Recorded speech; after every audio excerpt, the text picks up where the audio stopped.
Welcome back. This is the 7th video on The Laugh of the Medusa by Helen Cecil.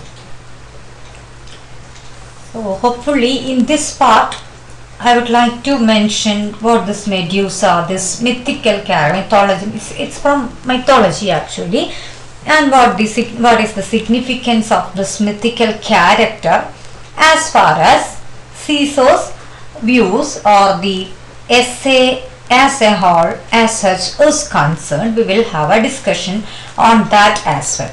Yes, till this part have been talking about the general ways, the general problems Cecil wanted to introduce to the women in general, or the as per the standard or the existing norms of the society, the general problems she would like to address. But now once she moves into the core of the essay, core of her argument point, of course we will have to have a notion about this character Medusa. Even if she is a mythical character, there is much significance for the essay, or the character has much to do with the essay and its major tenets, viewpoints.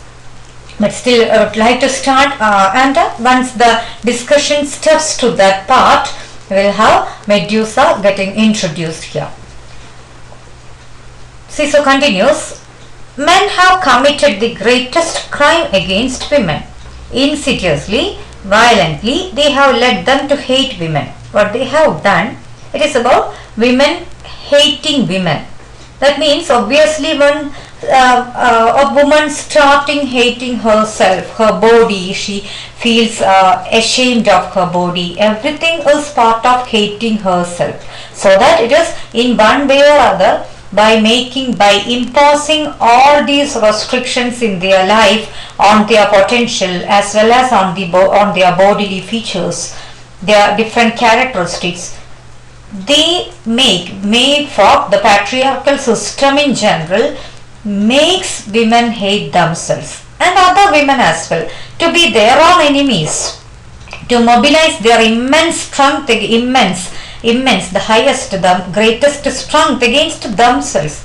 Of course women are talented, but the talent is hidden inside the manipulated lies of patriarchy, that you are good for nothing, you are incapable of doing something, you are incapable of making wonders, your writings will be bad. All these lessons have been instilled, and that is the greatest crime they imposed upon this sex called the women as a whole, to be the executants of their virile needs. See, this is the executants. They are killing the needs of women to move forward, to come out of the shells. They have made for women an anti-narcissism. We know what is narcissism.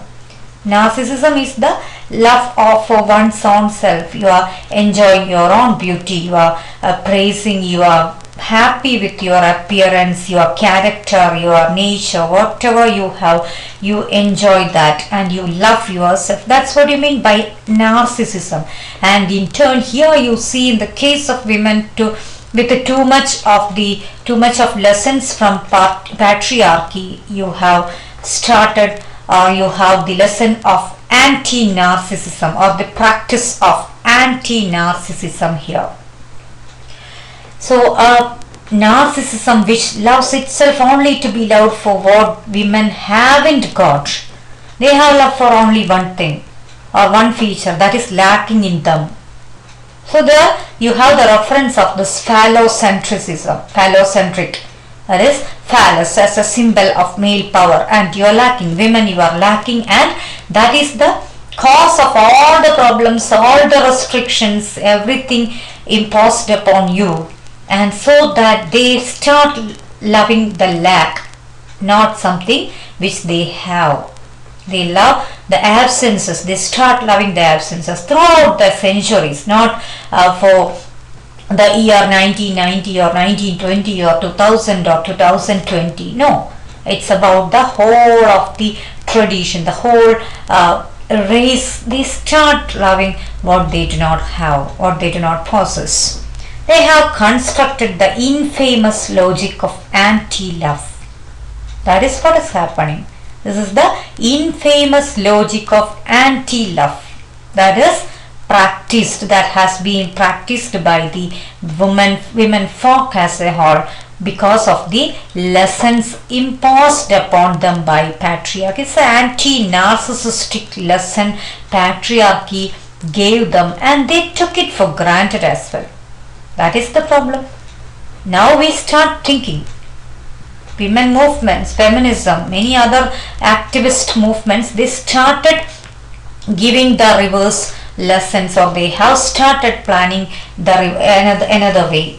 But that was not there till date, and that was the way this became more strong, and this kind of an anti-narcissistic love, anti-narcissism that began the kind of established mode of a woman's existence in the tradition called patriarchy.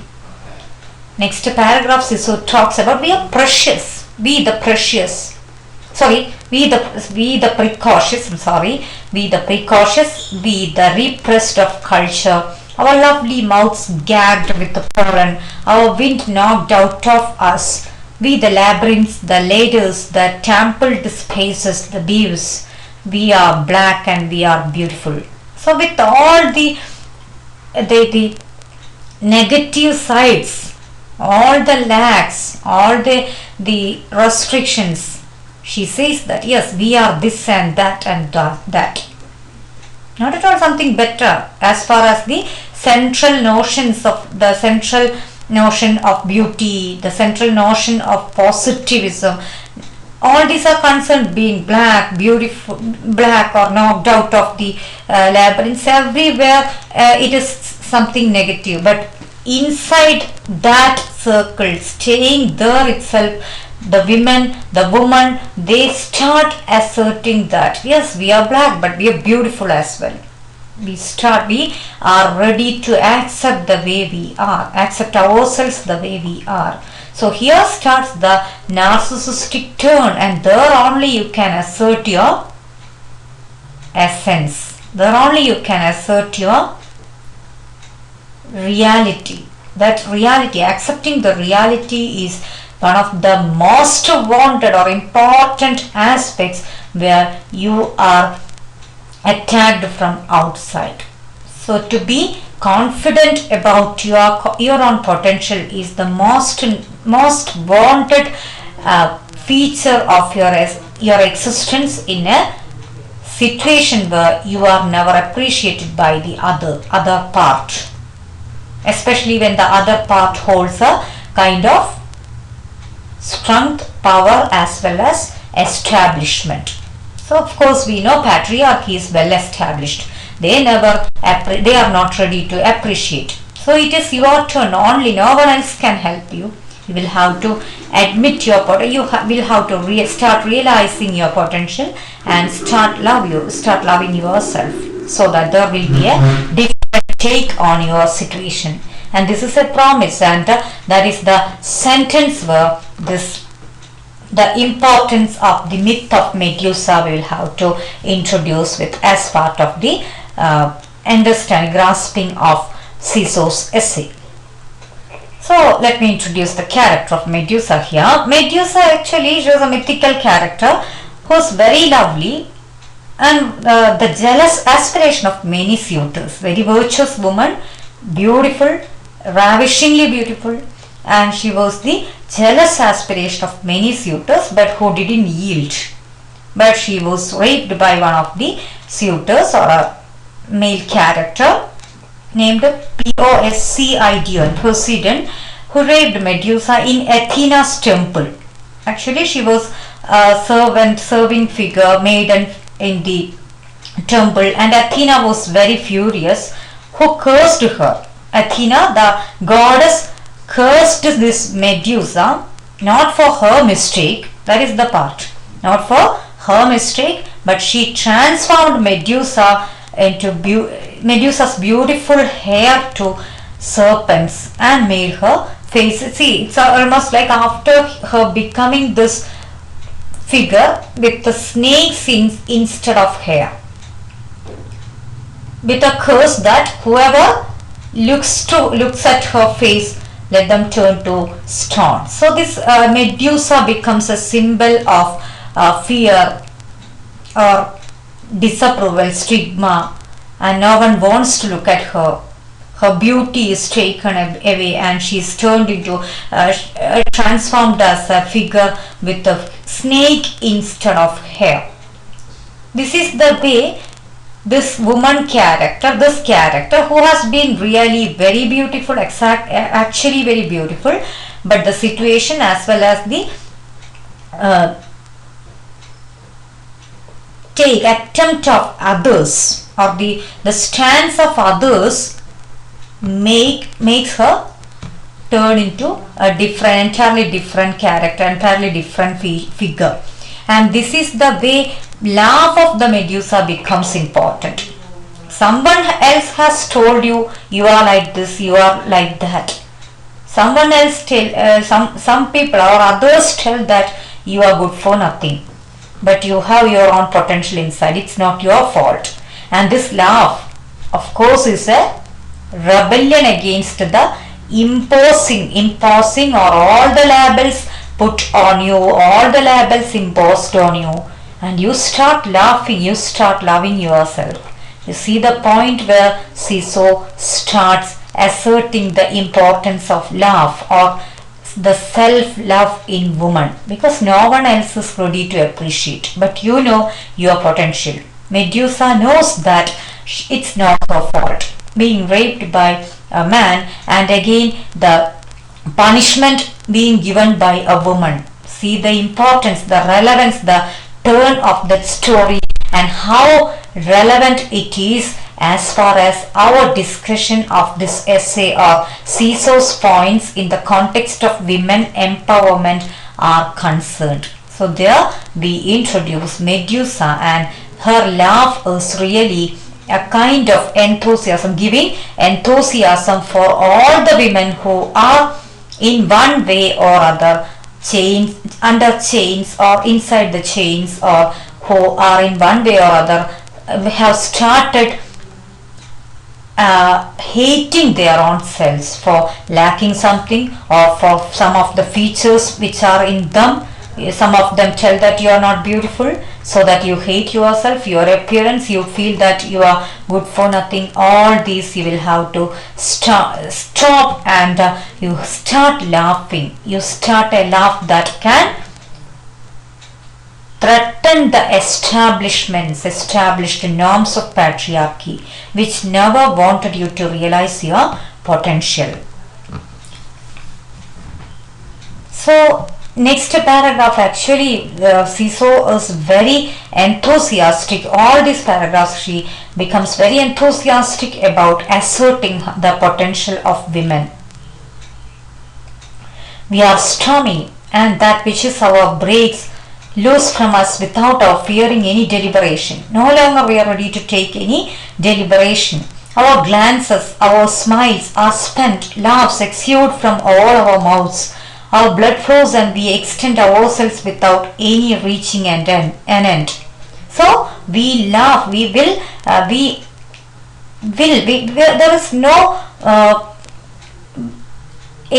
is no limit for the laugh any longer. That's what she says. And we never hold back our thoughts, our signs, our writing, and we are not afraid of lacking. So of course Siso means the lack, that the penis envy is mentioned here.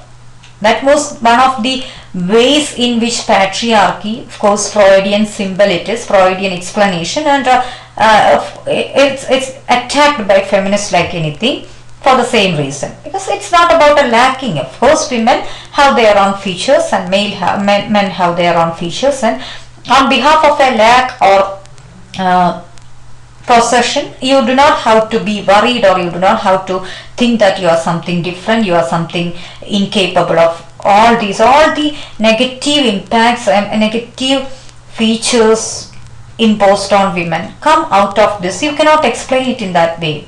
course, some critics wanted it in that way, but now there is a time, or this is the time when women start realizing that that is not the real problem. This is the problem of the society and its approach toward one of the sexes.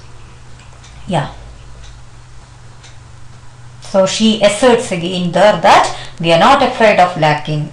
What happiness for us who are omitted, brushed aside at the scene of inheritances. We inspire ourselves and we expire without running out of breath. We are everywhere. We are not a very lower kind, or we are not a minor force here. We are everywhere, and we will never run out of fuel.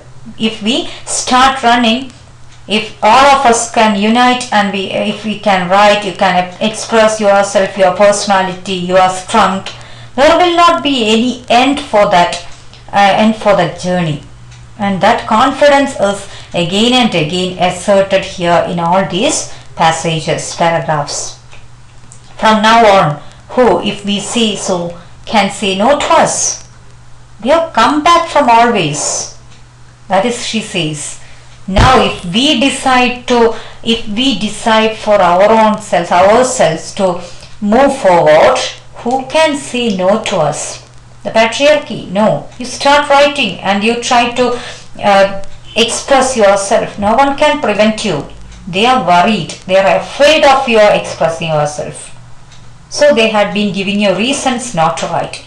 They never gave you reason to write, but not to write. Don't lend ear, or don't pay attention to that any longer. That's the exhortation of CISO here for all women. So that passage, that part I shall end here, and the next session shall be in the will be given in the next session, next video. Thank you.